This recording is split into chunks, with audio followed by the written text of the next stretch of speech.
Good Wednesday afternoon to you. 4 o'clock time for Sports for CLE. Thanks for joining us. Plenty to talk about. Browns getting ready for the Steelers tomorrow night. First Energy Stadium, trying to put behind them that tough loss where they collapsed in the final 2 minutes against the Jets on Sunday.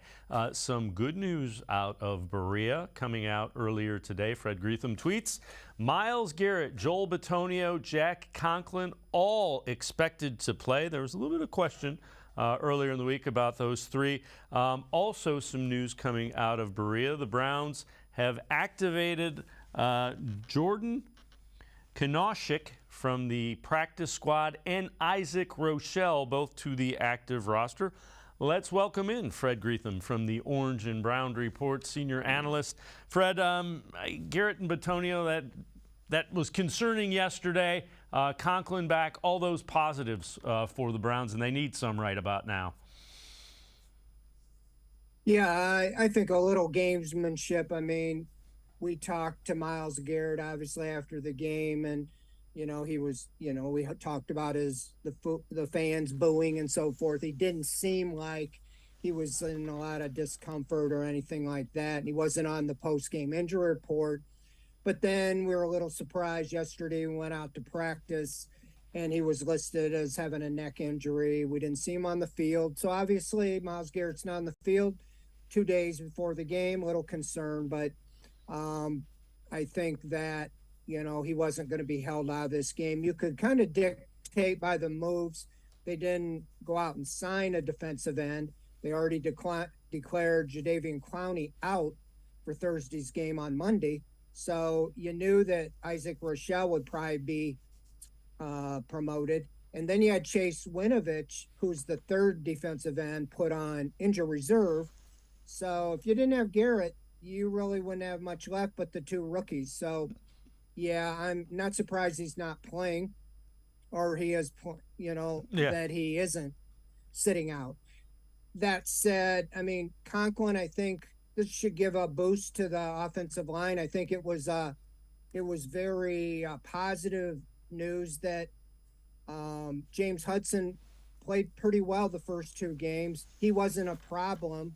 And when they look at the big picture, they drafted him to bring him along, kind of like Nick Harris, when they did behind Treader.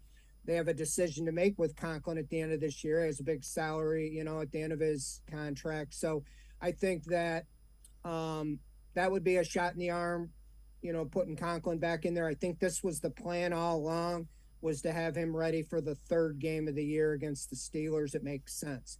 And Bitonio, I think, he's a gamer. He always seems to be ready to go. So I think, yeah, these are all positives. The biggest obvious question is the Clowney without having him.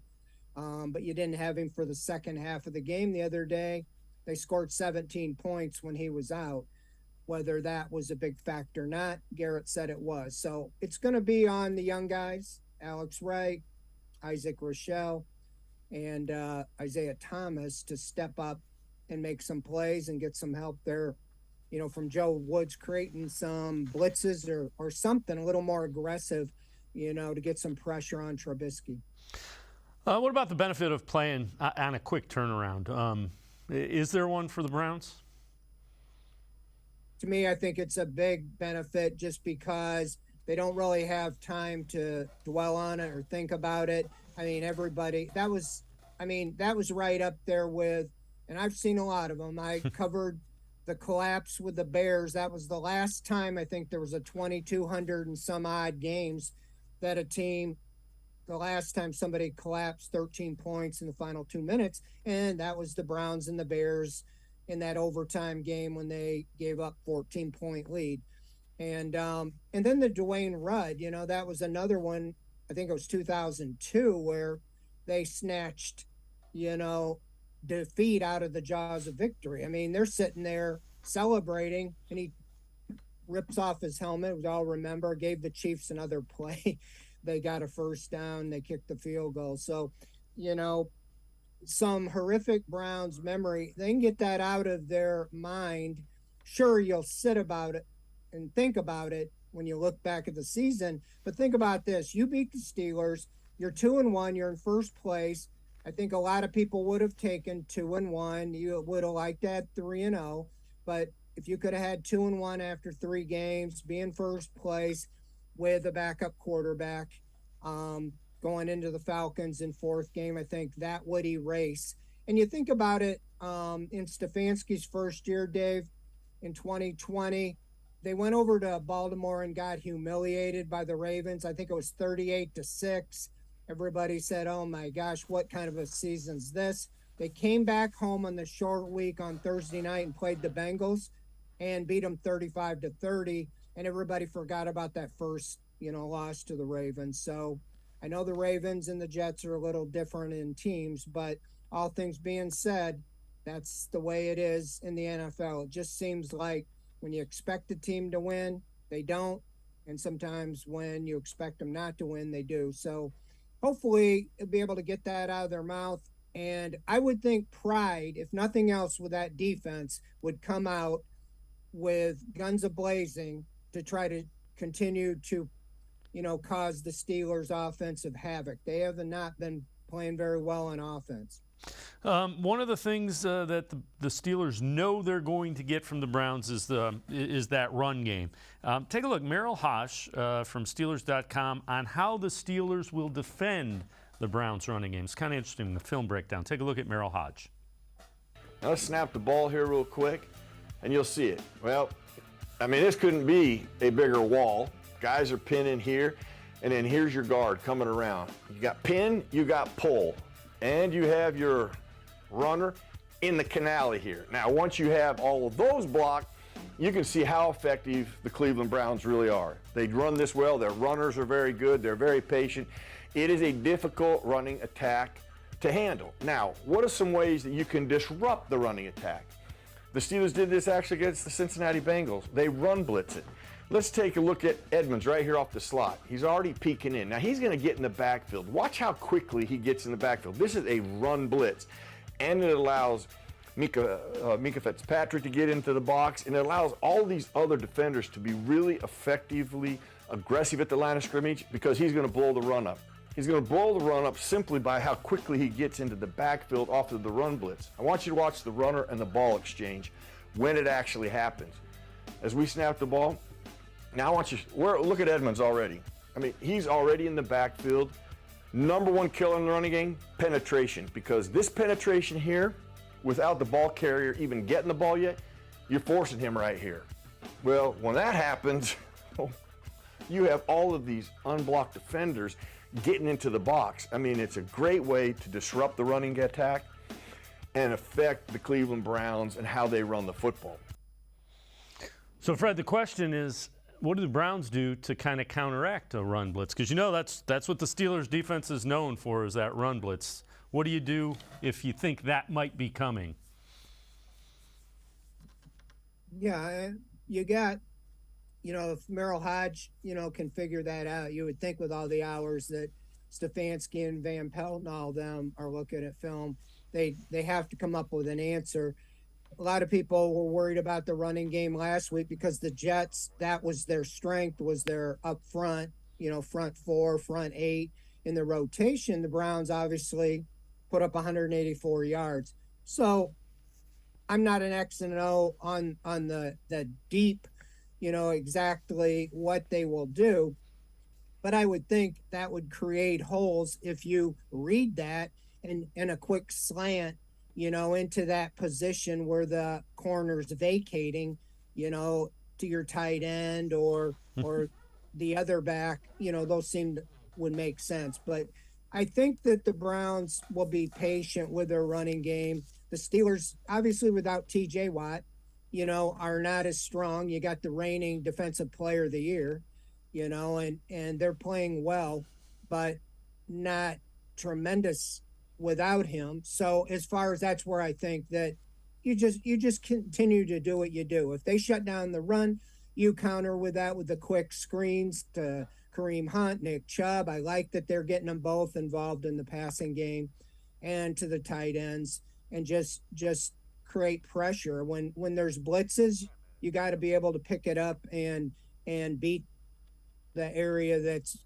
being blitzed from. So that's that's what I think their game. I think it's a game of counter adjustments. I think Stefanski has seen that on film, and they're not going to deter from their strength. I mean, they're second in the NFL in rushing, so all teams are going to be coming after that. But even last year, without Conklin and with the injuries on the offensive line, they finished fourth in the NFL. My biggest concern on offense is the passing game. And the other day, Jacoby Brissett, was masterful. He played far above my expectations. And if he just played 3/4 of that, each game, I'd be happy. It's on the defense. The defense has to shut down and completely, get back to, what we all thought they were going to be, based on what they did the end of last season. You got the same players, so we saw them play well. And so simplify the scheme, do whatever you got to do. You got a $100 million cornerback out there. Tell him to get on and shut down one of them receivers. And then you got Greg Newsome, the other guys, as well. And, we can talk about that later, but as far as blitzing, and do the same things to the Steelers that they're going to try to do to you. Don't sit back and let them pick you apart. All right, let's head to the voicemail of Truth and Reason. This one about the Browns and the coaching staff. Yeah, my name is Andy, calling from South Carolina, lifelong Browns fan. I got two comments on the situation for the Jets game. Stefanski is way underperforming. He's got an offensive coordinator on staff. He should let that offensive coordinator call the plays. And defensive coordinator Joe Woods needs to pack his bags and head out of town. I've been watching him do this shit for the last 3 years, and I'm tired of it. We cannot be going back and forth. You're giving up to over 24 points a game. You're not doing your job. You got to go. As always, appreciate all the voicemails. Fred,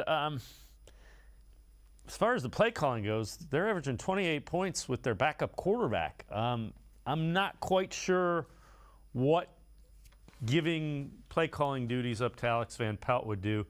And I understand some of the frustration with Joe Woods, but I think the players got to play. That's the bottom line. Is you've got a talented secondary that hasn't played well.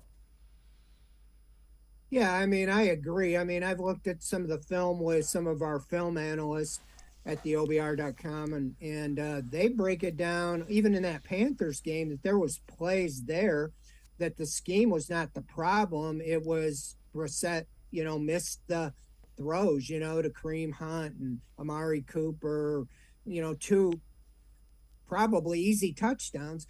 And so I do think that, if anything, it would be the other things. Like at the end of the game, there's been a lot of talk about the management of the clock with Nick Chubb. First of all, if anybody's blaming Nick Chubb, they're out of their mind. I mean, this guy's the heart and soul of the team, and I don't know how you can expect him to, when he's designed to go full go to get in the end zone. But that's another topic. But on Stefanski, if he's too busy calling plays to not know, boy, I should have been thinking of that situation. If you take that away from him, and all you worry about is the time management and when do I call timeout, when do I do here, I think that frees him up a lot. And even special teams, where he can manage the overall operation instead of turning it over to Joe Woods. I know he trusts him, but even on defense, he goes to Joe Woods and says, I don't care what you're doing. This is what we're doing. He kind of lets them do their own thing, and he's got to insert himself a little more, or he's going to, he's going to live and die with those decisions. But I think maybe some of the big picture decisions, especially like we're talking about end of game time management, if you didn't have to worry about calling the plays, that would make it easier. Alex Van Pelt showed, I think they put up 48 points in that game he called in the playoff game with the Steelers, something like that. And so I think he knows what he's doing as well. So all things being said, I kind of agree that it's time for Stefanski to give up some of his role and look at the big picture and manage that. Fred Greetham from the Orange and Brown Report. Now I'm going to step aside, take a quick time out. On the other side of the break, we'll head back to the voicemail of Truth and Reason. Sports for CLE. Be right back. Stay with us.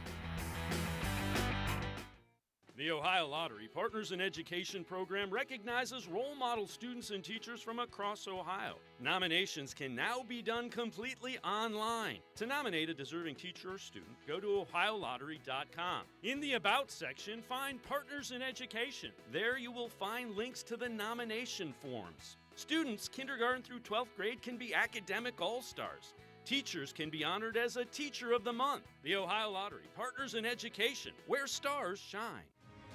The Greater Cleveland Sports Hall of Fame celebrates the star athletes and notable sports figures who were born or have made their home in Greater Cleveland. It tells the story of discipline, commitment, perseverance, sportsmanship, and excellence in achievement. It encourages and inspires those who believe in sport and its direct impact on the well-being of our community. Go to clevelandsportshall.com or follow us on Twitter at GCLE Sports HOF for more details.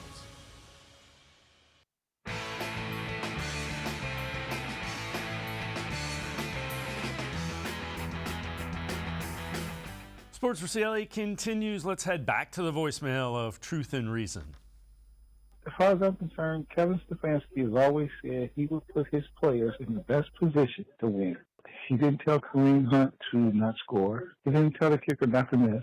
But even all that, when it came down to the defense, you had less than 2 minutes. He did not put his defense in the best position to win. He didn't call them over and say, hey, here's what we got to do. Here's what we can't do. This is on Kevin Stefanski and nobody else. He also didn't let his special teams, he didn't put them in the best position to win. I don't know why you wouldn't put bigger tight ends and stuff up front. It's going to be a fighting match there. So Kevin Stefanski is squarely to blame for all this. He always talks about he puts his players in the best position, and so far, he has not. That's all I got to say on this. Thanks. Bye. As always, appreciate all the voicemails. Fred, I think Harrison Bryant had been walked off with a concussion, but I digress. There is a shred of truth to that, but at the end of the day, they're professional football players. I mean, they get paid a lot of money to go out and perform. Yeah, absolutely. And especially David Njoku's getting $55 million. He got paid. He had a big drop. He did get involved, had a couple nice catches, but he also, even by his own admission, should have got down inbounds.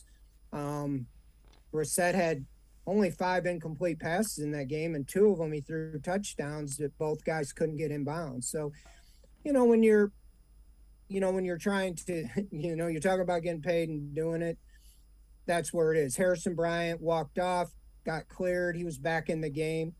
They only have 2 tight ends, basically. Jesse James is now an injury reserve. So you're going to probably see a third one picked up, but promoted from practice squad. But all things being equal, you got to step up. You got to have pride, and I think if you're not totally embarrassed by the way it resulted the other day, not just offense, not just defense, special teams as well, they were a big factor in that. You got to step up, come back here, and get back on the horse and have a winning performance for sure. I agree wholeheartedly. All right, this is from CBS Sports. What we learned about each team in Week 2. And for the Browns, this is concerning. Pass defense isn't good. Cleveland's 25th in the league pass yards allowed. And 5 touchdowns allowed through 2 games are also 25th. This is against Baker Mayfield and Joe Flacco. And looming, you have Tom Brady, Herbert, Joe Burrow, Lamar Jackson. So it is concerning, without question. Yeah, and especially, I don't know if the guys are just reading their press clippings or what, but a lot of national media talked about the Browns having like the best secondary or one of the best in the NFL. And I remember when they had tandems and Newsome was asked about it, and he said he felt slighted a little bit that he wasn't listed as one of the best corners. You got Denzel Ward and Newsome, both number 1 picks. You have Greedy Williams, who's currently an IR, and Martin Emerson, this year's rookie, a top pick, 3rd round pick. And then you have a top free agent, John Johnson, a 2nd round pick, Grant Delbert, and Ronnie Harrison, who was a 3rd round pick. So you have a lot of top talent. I don't think anybody disagrees that they have good players. I think it's more on the secondary coach and the defensive coordinator. It just seems like they're playing so soft. You got Joe Flacco just sitting back there picking apart the zone with Ward sitting out there and Newsome sitting back there. We saw last year at times when they were sending corner blitzes and you saw Delpa get to the quarterback, you saw Ward get to the quarterback, coming from everywhere. And I just didn't see that, in the Jets game. And I just would like to see them be more aggressive instead of just sitting back and playing that prevent style of defense. Even at the end of the game, when we're talking about, we made fun of Greg Williams. He would park Jabril Peppers 20, 30 yards downfield. But I would have rather seen that style of defense, especially in the last 2 minutes. I saw Denzel Ward running side by side, Corey Davis, and then he just stopped like the whistle blew. And obviously he was turning it over to deep help. But I don't even know why he just didn't stay with the guy, even if it wasn't his assignment, because he had nobody else in his area. So you just cannot let a receiver get behind you in those situations. So I would like to see him get a little more aggressive. If you got that kind of talent, that's what we were told. You bring in a Newsome and Ward to lock down on the outside, and then you can be aggressive. So we'll see if they make any changes to it. But that's my biggest problem with the secondary is, I think it's more the calls. They're either not where they're supposed to be. So if it's that, then simplify it and just say, hey, you take 12 and you take 18. Done. Yep. All right, let's head back to the voicemail of Truth and Reason before we go to break. This one again about kind of the loss and looking forward. Everybody is acting like the world is on fire after that loss. At the end of the day, we lost. This is a real humbling experience for Browns fans, those players, because everybody thought we were going to win. This is the NFL at the end of the day, so you never know what's going to happen. We need to move on from this loss. Did it hurt? Yes, it did, but we have to move on. We have 9 more games with Brissett, and then it's all Watson after that, so we got to move on. Fred, Jacoby Brissett hadn't been the problem. He's played well enough to win in both those games. So, the problem's been the defense. Yeah, absolutely. We talked, last week, a lot of talk all week was, can Jacoby Brissett make the plays? Can he make the corrections? He keep missing, wide receivers that were open. I mentioned earlier the Kareem Hunt down the sideline, the Mari Cooper. Well, then he came back this week, and him and Cooper were the least of the problems. And like I said, he only had 5 incomplete passes, and 2 of those 5 were touchdowns that receivers couldn't get their feet down in bounds. And so he played very well, and even isn't the most mobile, but he shook things up and rushed for 43 yards. So I don't know if you can make, everybody thinks that a magic wand's going to be waved and they're going to win every game once Watson comes back. I agree that the offense should be even more explosive when he's there. That's why they're willing to go through all this. But the defense has to be fixed. I mean, I talked about it all off season that you were expecting top 10 play out of your defense in order to give yourself a chance in these first 11 games. You were hoping that, you could limit your opponent. Last year, they limited the opponent to 20 points a game. This year, they're giving up right now 27.5 a game. That's not going to win you a lot of games. So you got to get that down more, 20 or less, as they did in the final 11 games. They only gave up more than 16 points 7 times. They held 7 of 11 games under 16 points. So that's what you expect. You got the same players. So where's it at? It's time for their pride to show up Thursday night and get back, whatever the problem is, and get back on track. You don't have a good offense coming in here. Fred Greetham from the Orange and Brown Report. Now I can take one more time out. When we return, we'll turn our attention more to the Steelers game. Sports4CLE, be right back. Stay with us. Come back to go forward. Back to learning new things. back to pursuing your dreams. Tri-C has flexible learning options to fit your life. And every year, more than 1,000 local companies provide Tri-C students with real-world learning. The right education can boost your lifetime earning power by hundreds of thousands of dollars. Start now with a college education you can afford. Tri-C, where futures begin.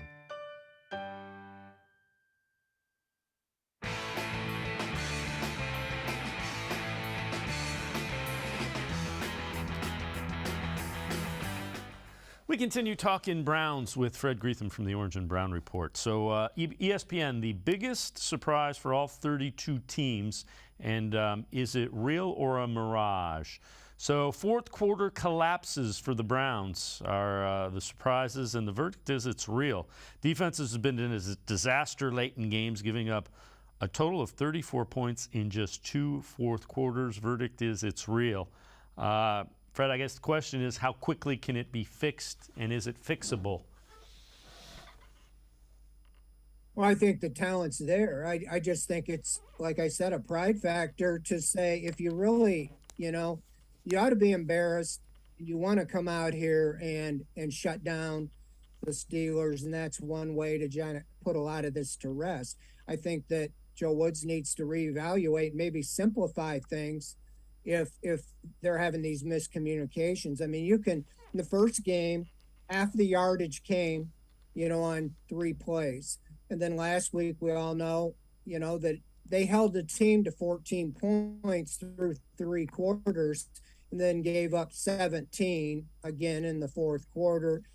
And obviously the 2 touchdowns in the final minute and 20 seconds. So whatever the cause is, you got to simplify it. And you cannot tell me that if these players don't have the talent to be in position, I mean, you just can't let a guy run free. I mean, even if you're side by side with him, you could interfere with him. That prevents the touchdown.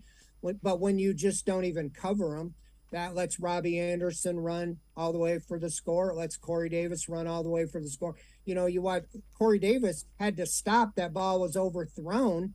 And if somebody would even been the general facility, they'd been able to at least tackle him.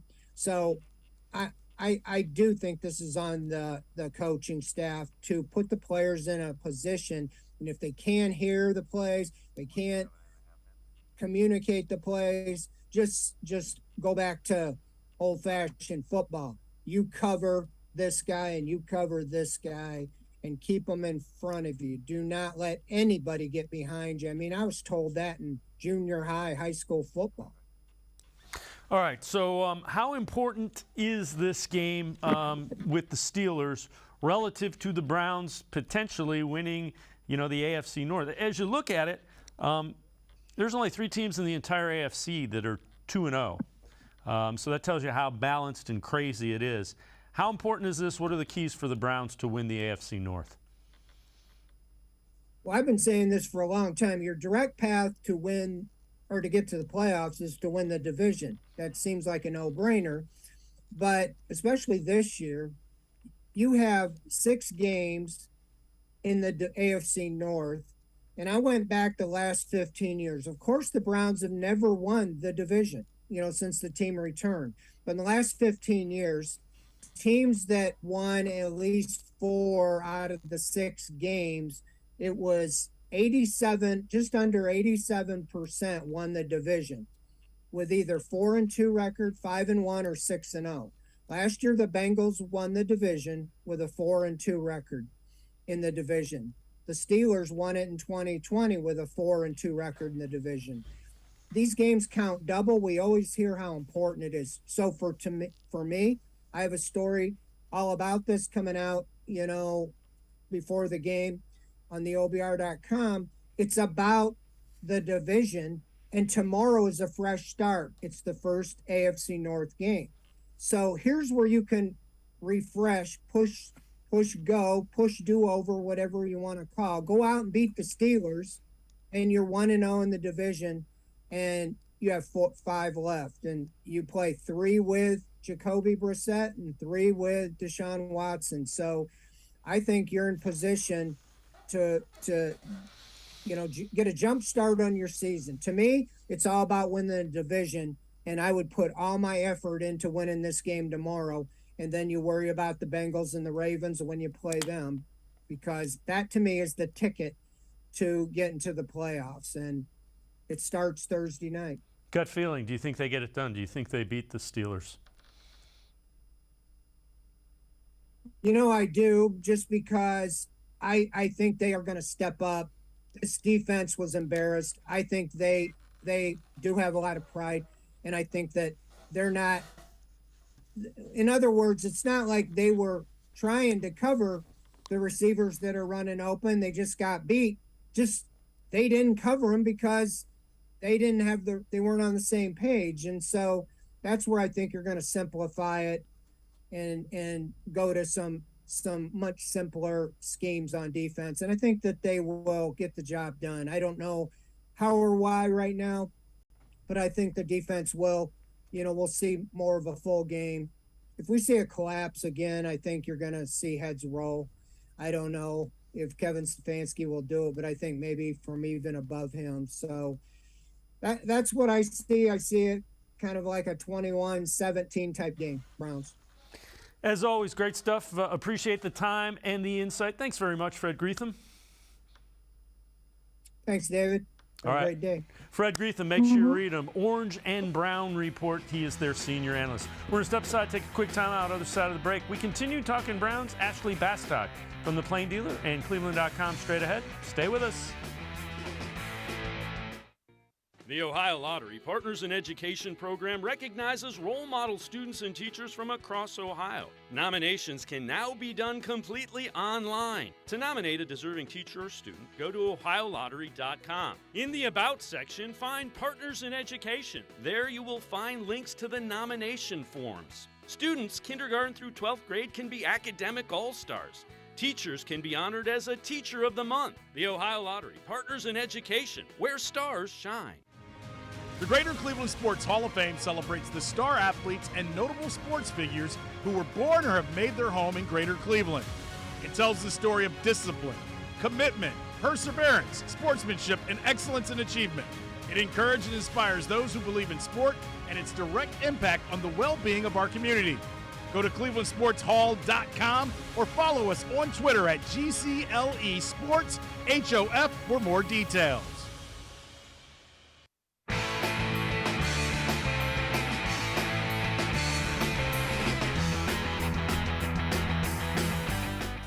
We continue talking Browns here on Sports4CLE. We want you to leave us your predictions. What do you think is going to happen in tomorrow night's Browns-Steelers game? We want scores, some key stats. Who you think comes away with a win? Let's head to the voicemail of Truth and Reason. This one about the Browns defense and Kevin Stefanski. This is Pat from Youngstown. I listened to Stefanski's press conference yesterday. He finally did something that I really like. He said those breakdowns on defense should have never happened. Finally, he said something should have never happened. So I'm wondering, in practice, did he light a fire under that defense or under Joe Woods or under whatever players who should have been held accountable? Your thoughts? Thanks for taking my call. Love the show. As always, appreciate all the voicemails. Let's welcome in Ashley Bastock, Browns beat reporter for the Plain Dealer, cleveland.com. Ashley, you've been out there pretty much every day. Do you think Kevin Stefanski did light a fire under the defense or Joe Woods based on that? Well, it was kind of hard because we were only out there for one day this week. They only had open practice on Tuesday. It was really their one only real day of practice. They just kind of did a typical walkthrough like they would the day before a game today. And of course on Monday, the day after the game. But I actually think the players have kind of lit a fire under themselves. We do know there was a players-only defensive meeting. And when Greg Newsome, I believe, talked about that on the radio last night, I was kind of like, I don't know if this is a good thing or a bad thing. Like, it's good that it seems like they're trying to solve their own problems and take some accountability for whatever is going on. But it's also like, is this a good sign that you need to have one of those after week 2 of a season? I don't know. But on the other hand, I just think it's better than doing nothing. I know Kevin Stefanski is very much, I think, a player's coach. You know that he knows how to get these guys motivated. You don't have to look any further than the 2020 playoffs for that. But I really think the players have kind of taken things into their own hands here. And that would explain why they don't necessarily want to give the public or the media the exact what broke down, because other teams will hear that as well. You wrote an interesting article as well. The defensive miscommunications are player to player, not coach to player. Take us through that and why you think that is important. I think it's really important. Why do you think that's important? Yeah, well, I think we hear a lot of people, and the same thing kind of happened last year, right? Going after Joe Woods and questioning if Joe Woods is the guy and all that sort of stuff. But we know where the miscommunication is happening because Grant Delpit told us it's not confusion in getting the call from the sideline and implementing the call. It's the players communicating that call to one another. So I think that's almost like an easier fix because you're not having players say this is some kind of issue with our system, that it's just not working. And maybe the answer is when you have a bunch of younger players to simply play more man and less zone, and it's less confusing for them. But if Joe Woods wants to try and play this much zone and switch up the coverages, I think it's good that these players know, hey, the fix is amongst ourselves. I have a feeling that probably came up in yesterday's players only meeting, even though we don't know exactly what was discussed. But if it's as simple as, hey, implementing some new hand signals. I've written about the possibility maybe they change the green sticker guy to JJ3, somebody who's done the job before and who's in the secondary where all these issues are currently happening. Yeah, and the frustrating part of it is the secondary is really talented. You got a number of high draft picks that have shown they can play at this level, but you can't have what happened late in games the first two games. I'm with you. This is really interesting as well. Pro Football Focus tweet: most quarterback pressures this season, and Myles Garrett, Mike Parsons 13, Max Crosby, Chris Jones 12, and the reason that's kind of interesting is. Myles Garrett has some sacks, but he has even more pressures. And again, he's going to be a focal point, especially with Jadeveon Clowney unable to go tomorrow. Yeah, and I think especially with JD unable to play and Myles likely playing, it just means the Steelers are going to focus more attention on him. And of course, it's a divisional opponent that knows him really, really well at this point in his career. And we've seen already through these first couple of games how much Myles Garrett is getting doubled, how much he's drawing chip blocks and things like that. So without Jadeveon Clowney, that's only going to get worse. But also on the flip side of that, considering how much he's drawn those from opposing offenses, it's, the fact that he's leading the league in pressures is pretty impressive. And a lot of teams anymore analytically consider pressures to be maybe even more valuable than sacks. We heard Bill Belichick went viral, I believe, this offseason kind of talking about why that is, because, a sack, of course, disrupts an offense, but ththese pressures do as well. And it's a different kind of disruption, and it can totally change the way opposing teams are running things. So the other thing is the Browns getting off to a fast start has been important because they want to run the football and play from ahead. Take a look at this is from Andrew Filipponi, who is a talk radio host in Pittsburgh. Steelers haven't scored an offensive touchdown in the first quarter in their last 11 games in a row, and he correctly points out that's when you're scripting plays to kind of attack what you see as an opponent's weakness.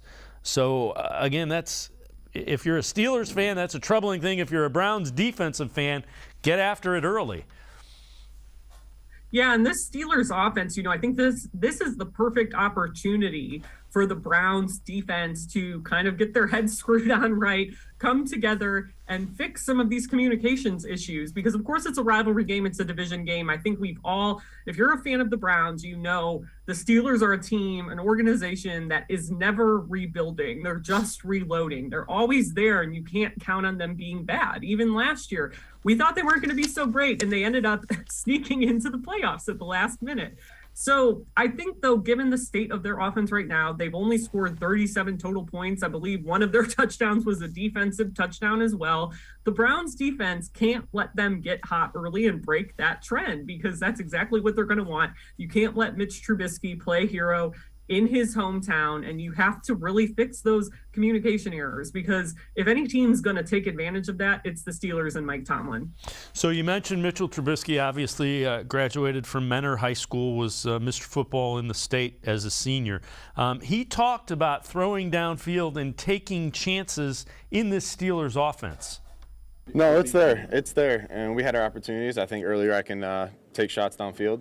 I think I could look for 14 more often. George, he's doing a great job for us, and I just got to get these playmakers the football, whether it's whatever route they're running. I just got to get them the ball. So it really comes down to me making better decisions, being aggressive, and putting ourselves in that position. Can you use the hurry up and the no huddle more, and is it effective the more you use it?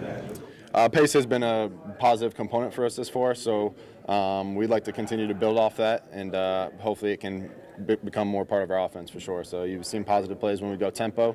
We'd like to add more of that and see where it goes. Is that predicated on? Do you feel like you're a naturally aggressive quarterback? I mean, is that something that has always been a part of your game, throwing down the field, or is that something that you're having to kind of mix in more now?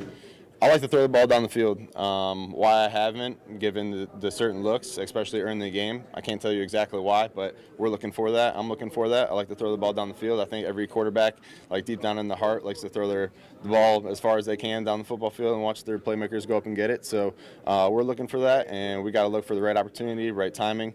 And it's just having that aggressive mindset and coming down with those plays. So we want to throw the ball down the yard, but we got to be smart about it, and it's all about completing it. And Ashley, as I'm listening to Mitchell Trubisky talk about that, the thought is if they want to play with pace, with Jadeveon Clowney sidelined and the Browns have Myles Garrett, Isaac Rochelle, and a couple of young guys, that might be the way they try to attack things early. Yeah, and honestly, Mitchell Trubisky there mentioned George Pickens, the rookie receiver out of Georgia, and that's a guy who I was very adamant I wanted the Browns to consider drafting him, and they obviously didn't. They ended up trading down in this year's draft, but and taking Martin Emerson with their first pick. But I've been, waiting kind of for the Steelers to realize that they have George Pickens on this team. I think it's only a matter of time. I think my biggest fear going into tomorrow is that they do realize that, right? And George Pickens goes off, because I think David Bell is, of course, going to, contribute on this team. I think he has a bright future ahead of him. But I like George Pickens so much in the draft. I don't know, I told my colleague Dan Lobby, I worry this is a guy that's going to terrorize you twice a year for the next 8 years, worst case scenario, if you're the Browns, and George Pickens pans out. So that's definitely one guy to keep an eye on. And of course, Najee Harris, because Jadeveon Clowney, what he's so good in is the run defense and setting the edge in that. So you can't let either of those guys, I think, get going early. Yeah, I would agree wholeheartedly. All right, before we go to break, take a look at this. Joe Haden, former Brown, former Steeler, signed a one-day contract so he could retire as a Brown. It was confirmed by Drew Rosenhaus. So Joe Haden retiring. Kind of nice that the former first-round pick of the Browns had some really good years on some teams that struggled for the Browns. But nice that he wants to retire as a Cleveland Brown.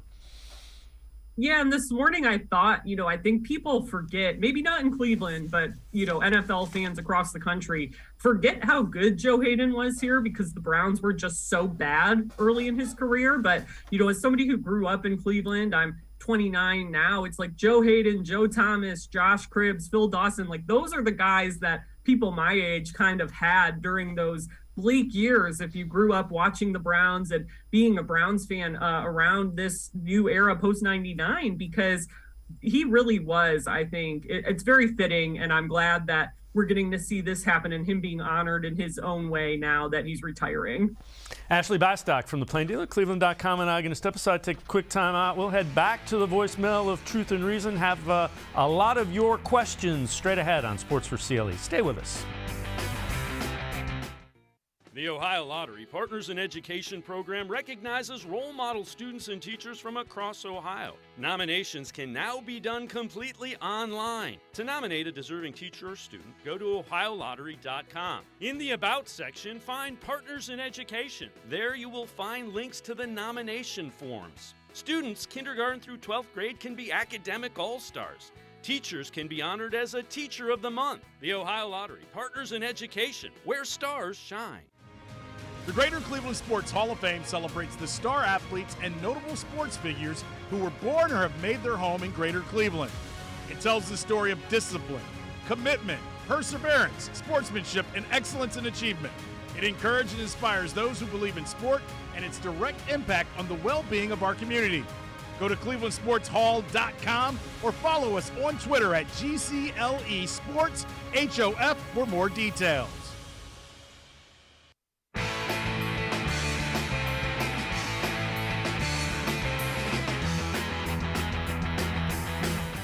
We continue talking Browns with Ashley Bastock from the Plain Dealer, cleveland.com. Let's head back to the voicemail of Truth and Reason. This one about the Browns secondary. Hi, this is Tony Frost, 50-year Browns fan. Been through it all with Cleveland. I love the Browns.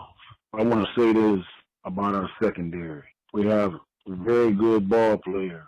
Those guys need to take an hour and look back at our secondary back in the 80s. All those hard hitters. Look at some of those guys. Look at their games and look how they play. They hit hard. There was cover corners, shut down corners. Nobody wanted to come their way. They hated playing our defense. That's why we got the name Dog Pound, because of them guys. And we need to get the dog back in our defense, especially our defensive backs.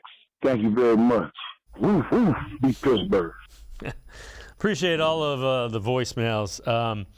Ashley, I covered those teams, and the rules are very different now. Some of the things that Frank Minifield, Hanford Dixon, Eric Turner, all those guys did, they'd get 15-yard penalties repeatedly for.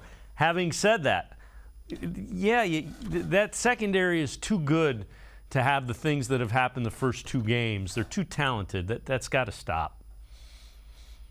Yeah, and I think especially like being in Cleveland, people appreciate good secondaries because, like that caller said, they think of the Dog Pound, right? And where that name originated from. And yeah, to your point, Dave, it's really, I just think it's so hard in the NFL to compare eras because things, like you said, have changed so much. But I mean, I do think for this secondary, it's not that the drive isn't there, right? It's that the communication is off. Like, they have some really good guys. They've spent a lot of money and a lot of resources putting this secondary together, extending Denzel Ward, drafting Greg Newsome, bringing in JJ3, just to name a few of the more notable moves over the last 5 or so years.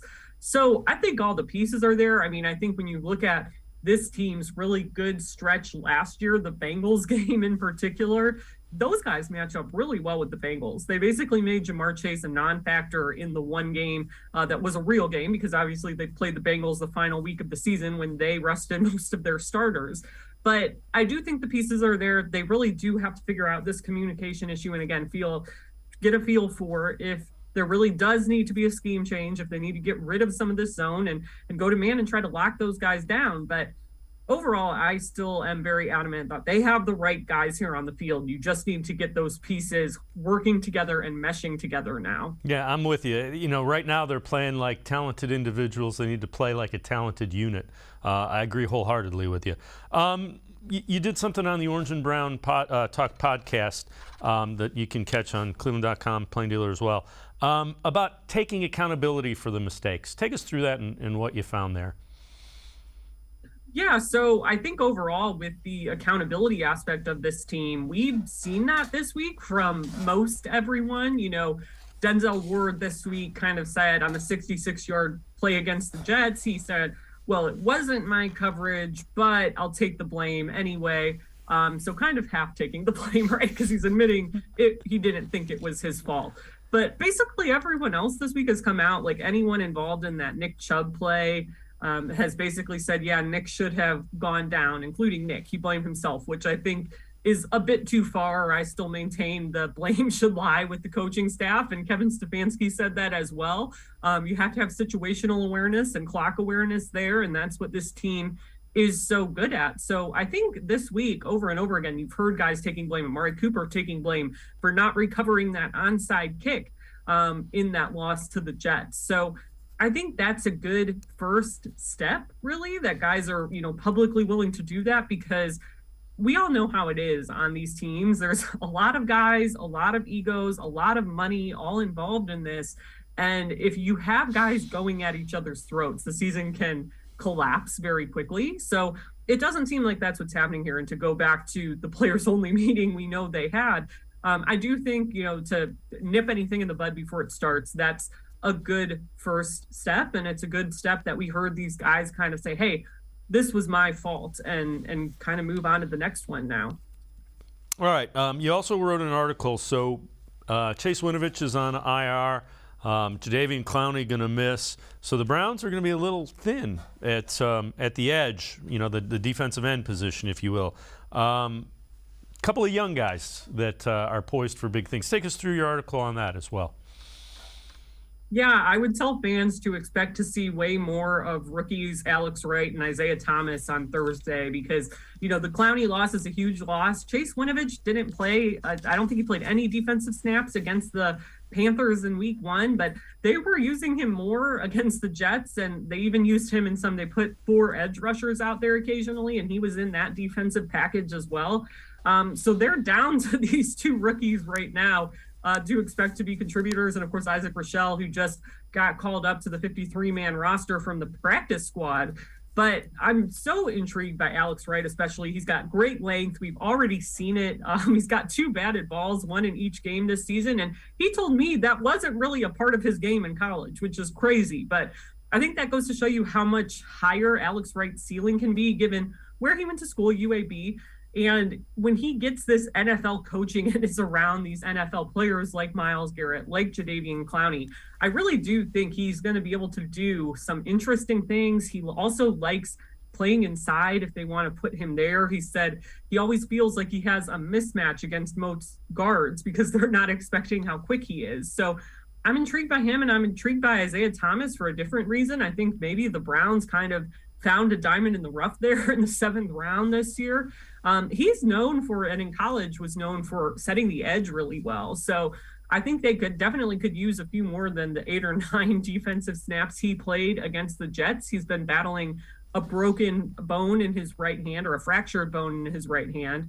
But I think he has more he can contribute too. And, with Clowney out, he might get a chance. He told me he feels like he's done everything he can to prepare for that opportunity. So in theory, tomorrow is when we could see him get a chance to prove that. Yeah, both of those guys are going to have the opportunity to kind of show up in front of pretty much a national audience. All right, before we go to break, let's head back to the voicemail of Truth and Reason.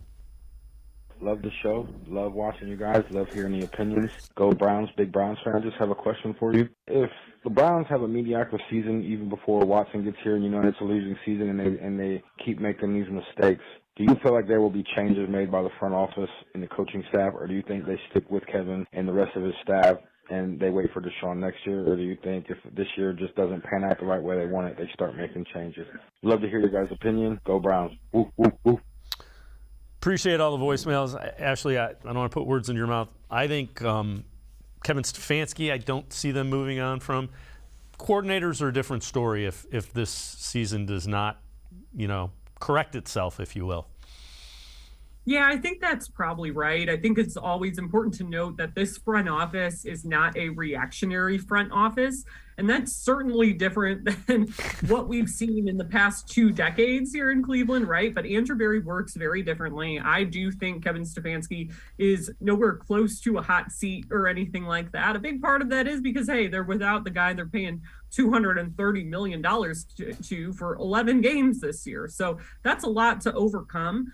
But I also just think, like you said, the coordinators are a different story. If there is like a big defensive collapse, then that's a different conversation. Of course, we've seen the special teams issues the last couple of years, and Kevin Stefanski and Mike Priefer go a long ways back, but that has to get cleaned up. I still think it's too early to kind of make guesses on if there would be any coaching changes, but it's definitely something to remember as the season goes on. I would just caution people to remember this regime is not reactionary. And I've long said I don't think there's anything Kevin Stefanski could do to even get close to that hot seat. I think they've found their guy. And beyond that, it's wait and see. But that's life in the NFL, and all these guys who are professionals have been in this league for decades definitely know that. Yeah, and the other thing is keep in mind, Browns have one of the youngest rosters in the NFL. So hopefully that thing gets cleaned up pretty quickly in terms of the mistakes. Ashley and I are going to step aside, take one more time out, other side of the break. We'll turn our attention a little bit more towards the Steelers game coming up tomorrow night. Come back to go forward. Back to learning new things. Back to pursuing your dreams. Tri-C has flexible learning options to fit your life. And every year, more than 1,000 local companies provide Tri-C students with real-world learning. The right education can boost your lifetime earning power by hundreds of thousands of dollars. Start now with a college education you can afford. Tri-C, where futures begin.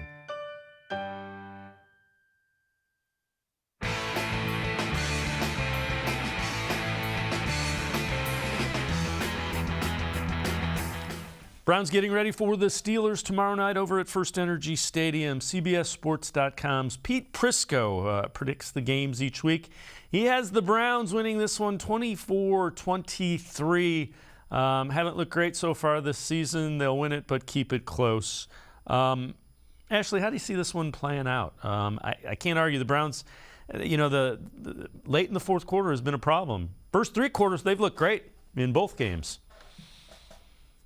Yeah, I definitely have leaned towards it's going to be a lower scoring game given the Steelers' offensive issues, given the fact that Steelers, even without TJ Watt, have a much better defense than the Jets did this past week. I was laughing to see the end of Fred's segment because I actually have the same exact result and score prediction. Browns 21, Steelers 17. So I think everyone I've talked to is kind of like expecting something in that range, and it just feels right to me right now given the state of this offense. And again, like, I want to caution people from getting too overly optimistic after that Jets game, because yes, they beat the Browns, but that defense is not like the Steelers defense or the Ravens defense, that sort of kind of opponent that the Browns are going to see multiple times this year.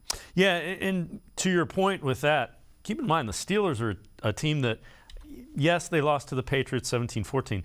They took the ball away 5 times from Joe Burrow, 4 interceptions, a strip sack. Now, they only won by 3, and they had to hit a field goal in overtime. But this defense, even though TJ Watt isn't there, is still really good. It's going to be the best defense the Browns have seen, much better than the Panthers or the Jets.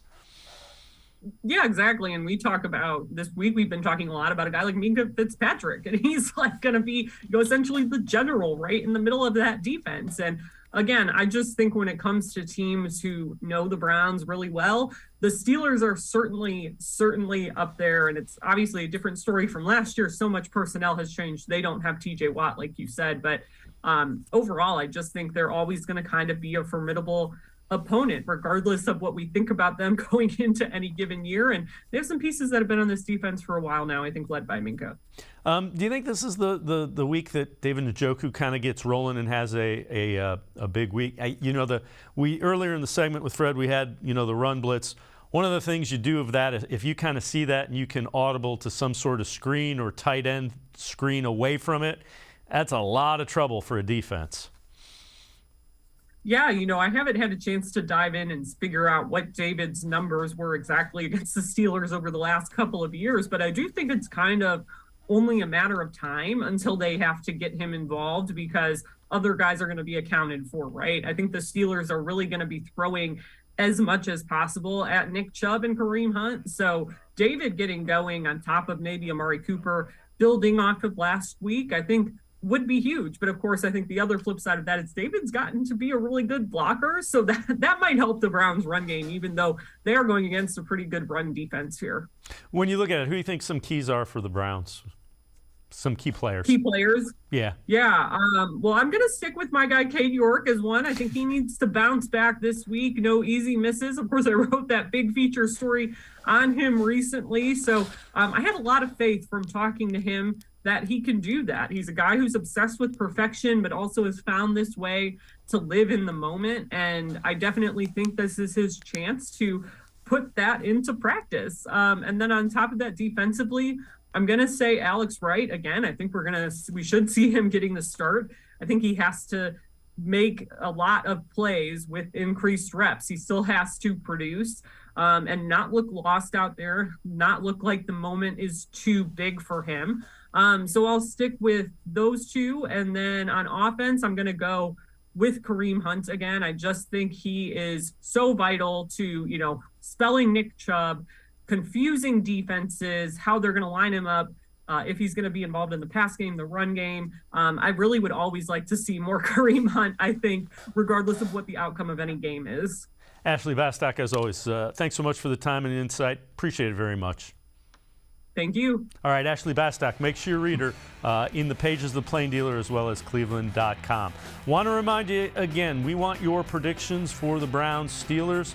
Call the voicemail of Truth and Reason. Tell us who you think's going to win, who you think is going to do well, some of the key stats, key players. We will have them tomorrow for you here on Sports for CLE. Have a great night, everybody. See you tomorrow at 4 on Sports for CLE.